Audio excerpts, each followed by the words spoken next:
Hey guys, Fun Crusher here. So I'm here to teach you today what you guys need to do in order to be successful while kiting various mob types in Blackwing Lair.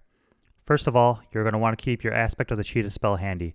When it comes to kiting, speed is king. Secondly, you're going to want to keep an aspect swap macro binded to your keyboard.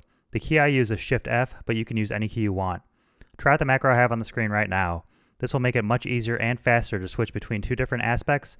The aspects I swap between are aspect of the cheetah and aspect of the hawk. Next, you're going to want to make sure you have Distracting Shot bound to your keyboard.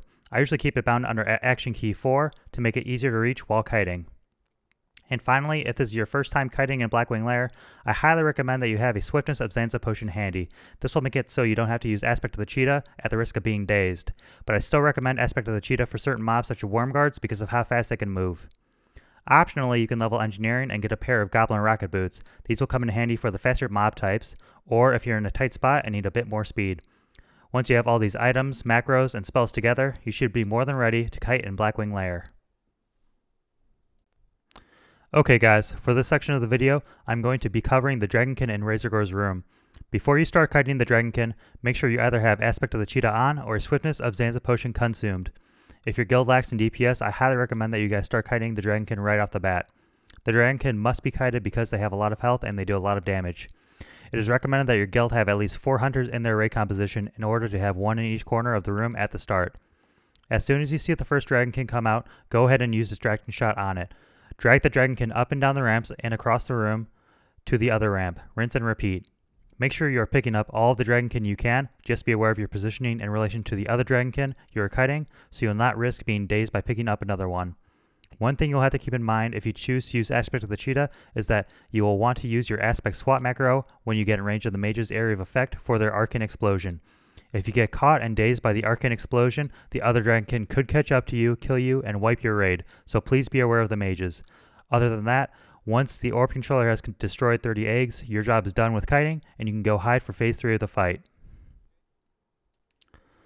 Okay guys, so after you kill Vaelastrasz, you may be chosen to kite the various trash mobs above his room. For the purposes of this video, I will be kiting the Death Talon Flame Scale, but for kiting, you should treat all these mob types the same. Where your raid is standing will determine whether you take the mob back to Razorgore's room or Vaelastrasz's room. If your raid is choosing to fight in Vaelastrasz's room, you'll need to kite the mob back to Razorgore's room.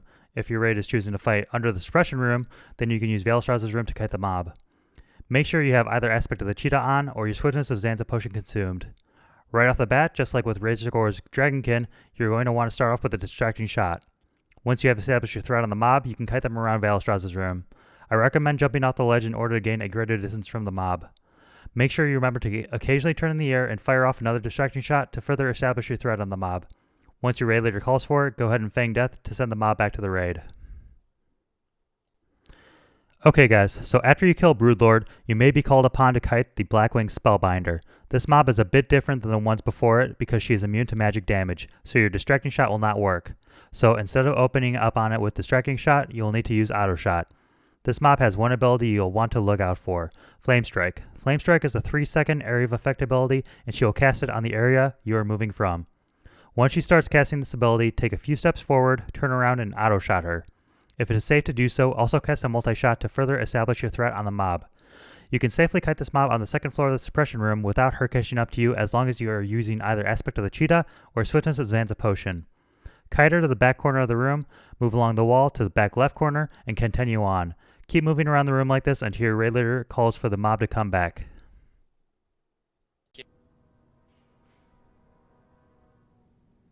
I got the right one. Yeah, the mind. Yep.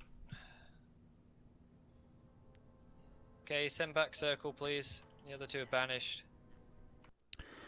Okay guys, so for the Wyrmguards, you will need to kite these mobs before the 2 drakes, Ebon Rock and Flamegore, and before you can summon Cro-Magus.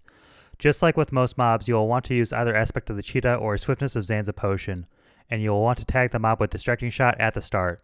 These mobs are quite a bit faster than the previous mobs you have kited, and they also have an area of effect ability similar to War Stomp, so if you get hit with this ability, consider yourself dead. In my opinion, it is best to err on the side of safety for this mob. Equip your rocket boots if you have them, and be prepared to take the mob all the way back to Vaelastrasz's room, which is the safest kiting spot in the entire raid. The Suppression room simply does not give you enough space to work with due to how fast and dangerous this mob is. When your raid leader calls for it, go ahead and feign death to send him back. Spot anymore. Don't see it. I'll probably cut him down farther, just because of how fast he is. Send back the other one, please. You want circle? Yeah, send him back. Should be fine. Ooh, a 9k Shadow Bolt. And that is all for kiting in Blackwing Lair. After you've practiced kiting these mobs, you should be an expert in no time. Thank you all for watching. If you have found this video to be entertaining or helpful, please go ahead and subscribe to my channel. I plan on putting out more classic WoW content in the near future. I also stream on Twitch, so please be sure to follow me over there at twitch.tv/funcrusher8688. If you have any questions or comments, please put them in the comment section down below. Other than that, thank you for watching.